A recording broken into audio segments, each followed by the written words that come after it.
After 10 years of marriage, my wife said, "You'll never be her real dad, stop pretending." I didn't respond. The next morning, I heard them both laughing, her and my stepdaughter. I just packed my bags, sold the house, and left a note. "You're right. I'm not her real dad, and you're not my real family." It's funny how 10 years of your life can be erased with a single sentence. 10 years of packing lunches, helping with homework, going to parent-teacher conferences, and teaching a kid how to ride a bike. All of it, gone in a puff of smoke. It happened last Tuesday. My wife, Karen, and I were having a small disagreement over our stepdaughter, Ashley. She's 17 and wanted to go to a weekend party 3 hours away. I said no. It was a school weekend, and I didn't know the parents. It was a normal dad thing to say. Karen didn't see it that way. She got this cold, hard look in her eyes, a look I'd been seeing more and more often. We were standing in the kitchen, the same kitchen I'd remodeled with my own hands 3 years ago.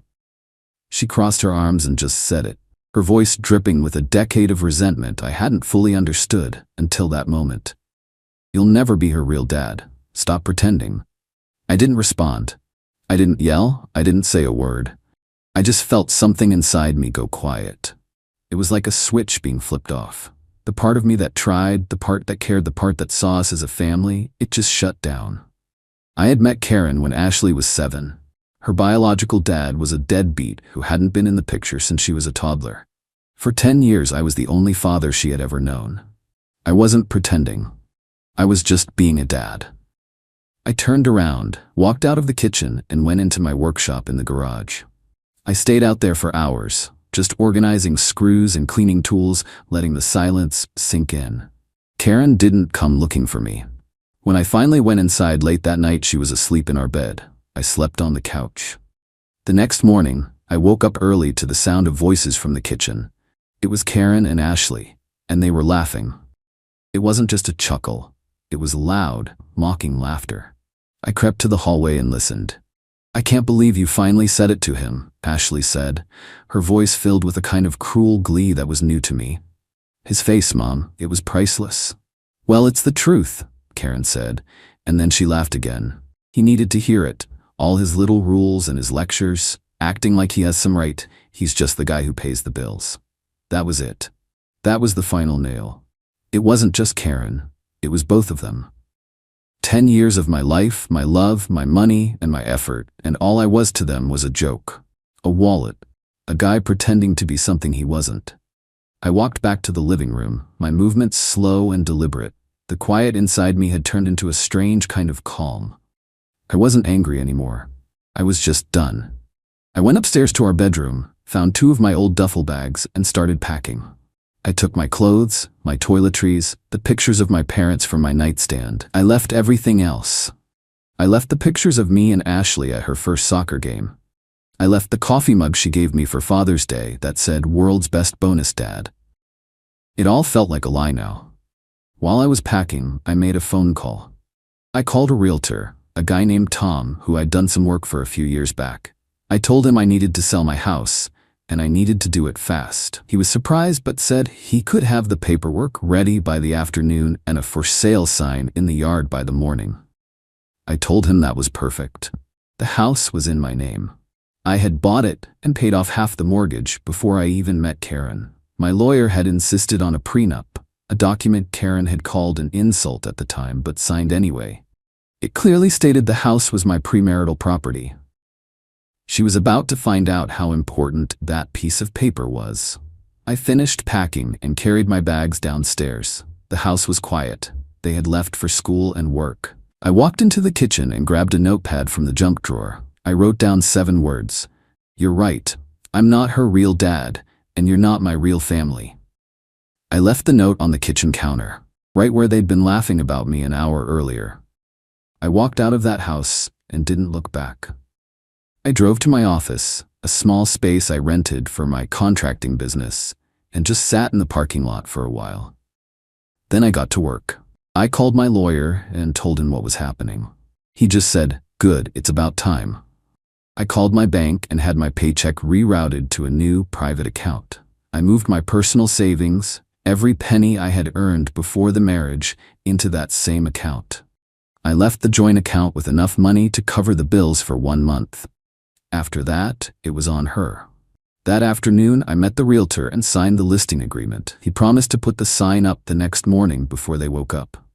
For the first time in 10 years, I felt a sense of freedom. I wasn't a pretend dad anymore. I wasn't a wallet. I was just me. And I was starting over. I spent that night on the couch at my friend Mark's place. The first wave of texts started around 4 in the afternoon, when Ashley would have gotten home from school. It was a picture of the note with the simple question, "What is this?" I didn't respond. An hour later, Karen started calling. I let it go to voicemail. She left 7 messages in a row. The first one was angry. "Call me right now. This isn't funny." The next few were confused. "Where are you? Are you trying to scare us?" The last ones were pure panic. "Okay, you've made your point. Just come home and we can talk about this. This is crazy. You can't just leave." The next morning, the real storm hit. My phone started ringing at 7 a.m. It was Karen, and she was screaming, "There is a for sale sign in our front yard." "Our yard, John? What did you do?" I answered the phone, my voice completely calm. "It's not our yard, Karen. It's my yard, and I'm selling my house." "You can't do that," she shrieked. "I live here. Ashley lives here. This is our home." "No," I said, "it's my home. You were just living in it. And now I'm selling it. The realtor says the market is hot, so you should probably start looking for a new place to live. You've got about 30 days, maybe 60 if you're lucky." I could hear her sputtering, trying to form words. "My lawyer will destroy you for this. You can't just kick us out." "I suggest you have your lawyer look at our prenup," I said. "Specifically the part about premarital assets. The house is mine, Karen. The money I made before we got married is mine. The business I built is mine. You are entitled to half of what we made together, which, after your spending habits, isn't a whole lot. Goodbye." I hung up and blocked her number. Then I blocked Ashley's number. I knew this was just the beginning. The next escalation came from her mother, Eileen. She called me that afternoon, and I made the mistake of answering. She didn't even say hello. She just launched into a tirade about how I was a cruel, heartless monster for abandoning my family. "You have a daughter who loves you, John," she yelled. "No, Eileen, I don't," I said. "I have a stepdaughter who laughed with her mother about how I was just a guy who pays the bills. There's a difference. She's a child. She makes mistakes." "She's 17, I corrected her. "She's old enough to know what she's saying, and Karen is certainly old enough. For 10 years, I gave them everything. My time, my money, my love, and in return, I was told I was pretending. I'm done pretending." "You're throwing them out on the street," she cried. "I'm selling my property," I said. "What Karen does next is her problem. She has a good job, she can find an apartment. She's a grown woman. It's time she started acting like one." I hung up before she could respond. The entitlement of that family was breathtaking. They genuinely believed I was obligated to provide a home for 2 people who had openly mocked and disrespected me. A few days later, I got a formal-looking email. It was from a lawyer. Karen had moved fast. The email was full of legal threats. It demanded I immediately take the house off the market. It demanded I reinstate her access to our joint accounts. It demanded I pay for her legal fees and emotional distress. It was a work of fiction. I forwarded it to my own lawyer, who sent back a response a few hours later. His email was short and to the point. It included a copy of our signed prenup. It included a statement showing that the down payment and years of mortgage payments had come from my premarital accounts. It ended with a simple sentence: "Any further attempts to claim ownership of my client's separate property will be met with a countersuit for frivolous litigation." The legal threats stopped after that. The house got an offer within a week for over the asking price. The market really was hot. The closing was set for 45 days out. The clock was ticking for Karen and Ashley. The next person to reach out was Ashley. She sent me a message on social media. I almost deleted it without reading, but my curiosity got the better of me. It wasn't an apology, it was a list of demands. "Since you're selling the house, you owe me for my college fund," she wrote, "and you need to keep making my car payments.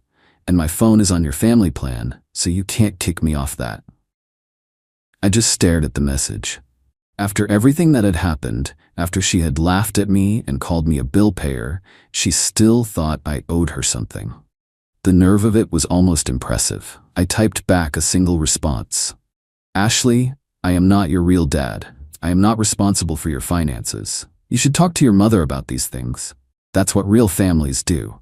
She replied with a string of insults, calling me a loser and a fake, saying she never liked me anyway. I didn't respond. I just took a screenshot of the conversation and sent it to Karen with the caption, "You've taught her well." Then I blocked Ashley on every platform. The final few weeks before the closing were a strange kind of quiet. I heard through a mutual friend that Karen was in a panic, trying to find an apartment that she could afford on her own salary. Apparently, she had been looking at places that were way out of her price range, still expecting the lifestyle I had provided. The reality of her new financial situation was hitting her hard. This mutual friend, Sarah, called me a few days before the closing. She sounded awkward. "Hey John, Karen's been calling me, freaking out," Sarah said. "She wanted me to ask you if you'd consider giving her some of the money from the house sale just to help her get on her feet." "Did she tell you why I'm selling the house?" I asked. "She said you two had a fight and you overreacted." I just laughed. "She told me I'm not Ashley's real dad and that I should stop pretending." Then I overheard her and Ashley laughing about how I'm just the guy who pays the bills. So I decided to stop paying the bills. "The prenup is clear, Sarah. The house is mine. She'll get her share of our marital assets and that's it. I'm not a bank." Sarah was quiet for a moment. "Wow, she left that part out. I'm sorry, John. I won't bother you again." The day of the closing, my lawyer handled everything. I signed the papers in his office and the money was wired to my new private account.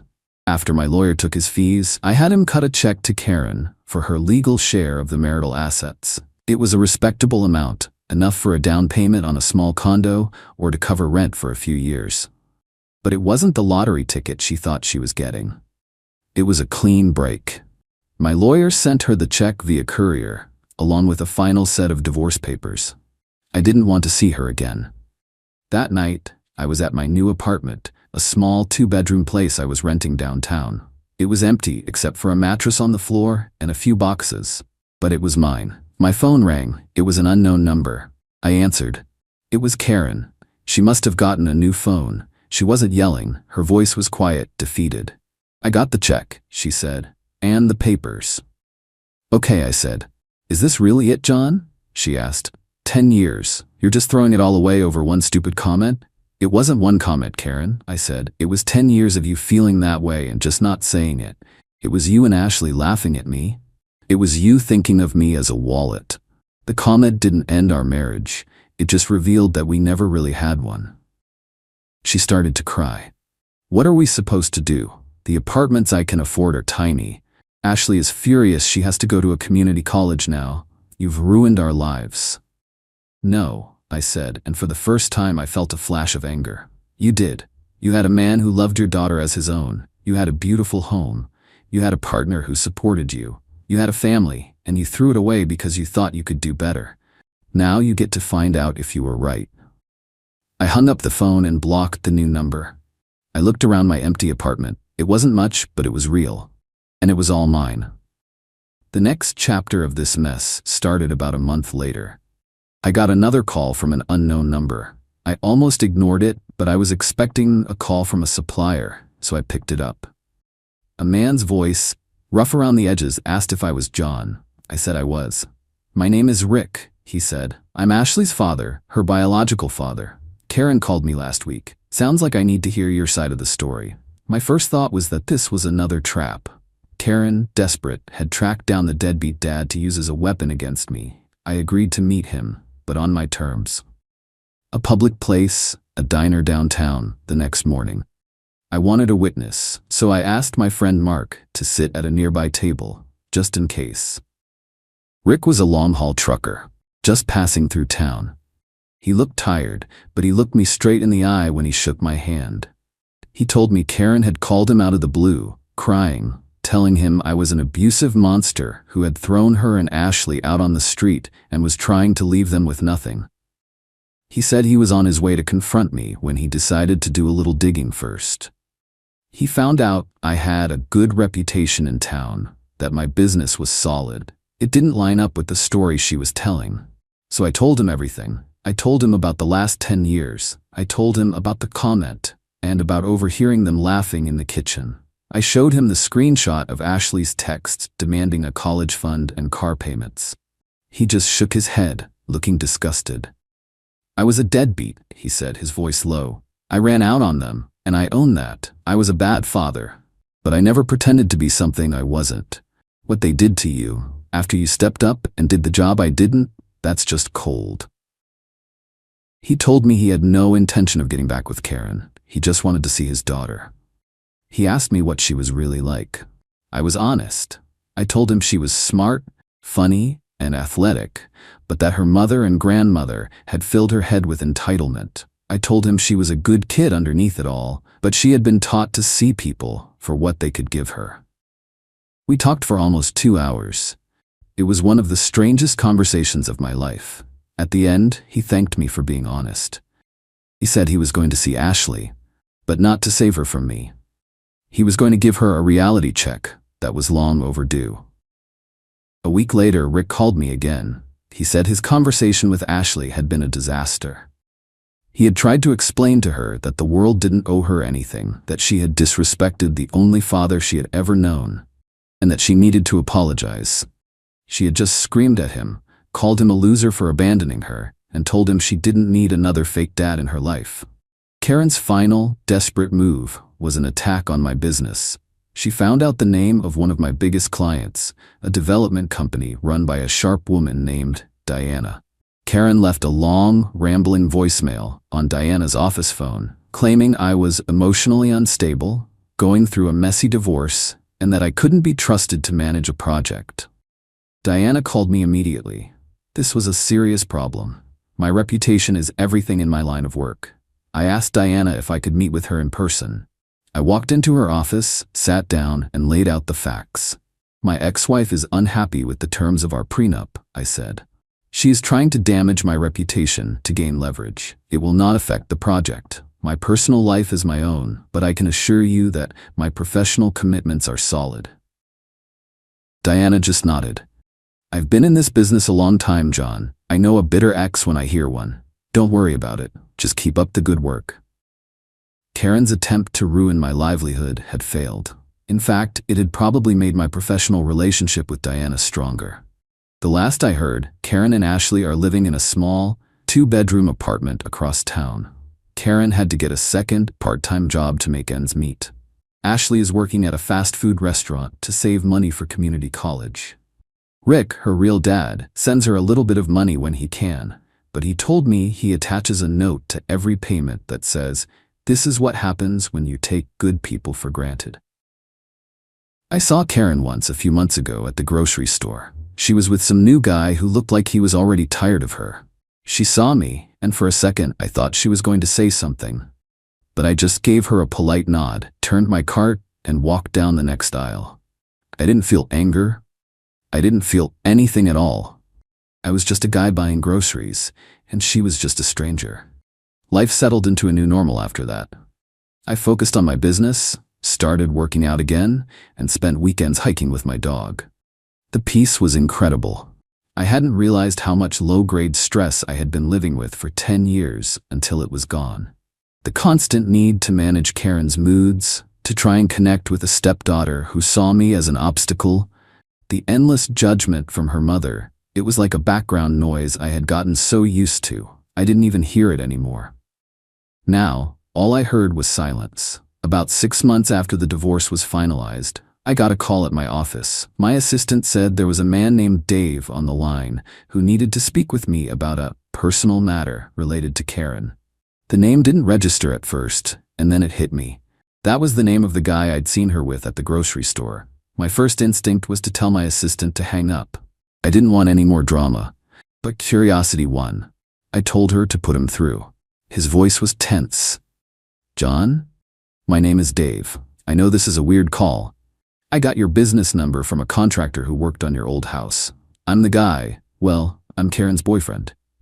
"Okay," I said, leaning back in my chair. "Look, man, I'm not trying to start anything," he said, his voice dropping. I feel like I'm going crazy, and I have a feeling you're the only person on the planet who would understand. Can I buy you a beer? 5 minutes of your time? That's all I'm asking." There was a desperation in his voice that I recognized. It was the sound of a reasonable man trying to make sense of an unreasonable situation. Against my better judgment, I agreed. We met at a quiet bar on the other side of town later that week. Dave looked exactly like I remembered from the grocery store. Tired. He told me he'd met Karen through a dating app about 4 months after I had left. He said she was charming at first. She told him a sob story about her evil ex-husband who had abandoned her and her daughter, leaving them with nothing after she had dedicated her life to him. Dave, being a decent guy who had been through a divorce himself, felt for her. He said the first few months were good. Then the red flags started popping up. It started with money. She was always complaining about being broke, yet she was constantly buying new clothes, getting her hair done at expensive salons. He started lending her money, first small amounts, then bigger ones. He paid for a new set of tires for her car. He covered her rent for a month when she claimed her hours got cut at work. Then came her family. He said her mother, Eileen, was a nightmare. She was always at their apartment, criticizing him, making passive-aggressive comments about his job, and telling Karen she deserved better. Ashley, he said, treated him like he was invisible unless she wanted something.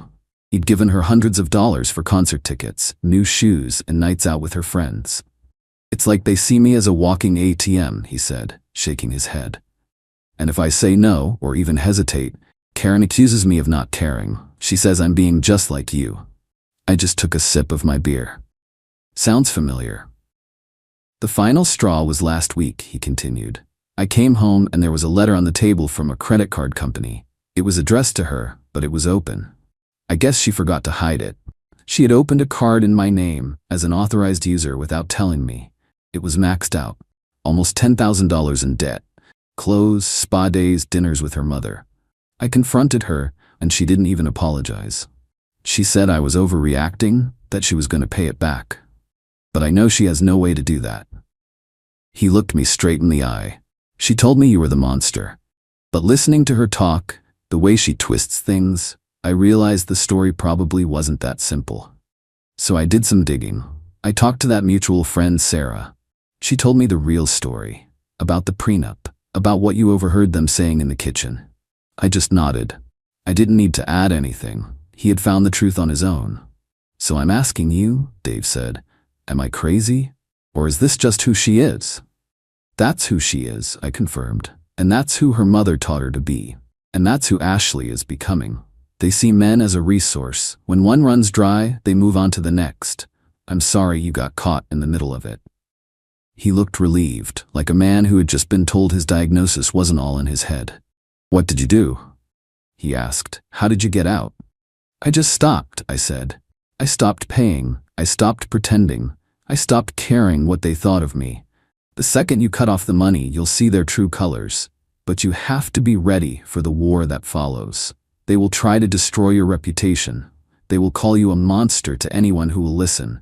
You just have to be prepared for it." We finished our beers and shook hands. He thanked me again. I told him to be careful. As I walked out of the bar, I felt a strange sense of pity. Not for Karen, but for him. He was at the beginning of a messy, ugly road that I had just finished traveling. That conversation was the real end for me. It confirmed that my decision wasn't an overreaction. It was a survival instinct. Karen hadn't changed, and she never would. She was just looking for a new host. A few months after that, I got a text from a number I didn't recognize. It was from Ashley. It was long, and it wasn't a demand. It was the closest thing to an apology I think she was capable of writing. She told me that Dave had left her mom. He had apparently taken my advice, documented everything, and ended it cleanly.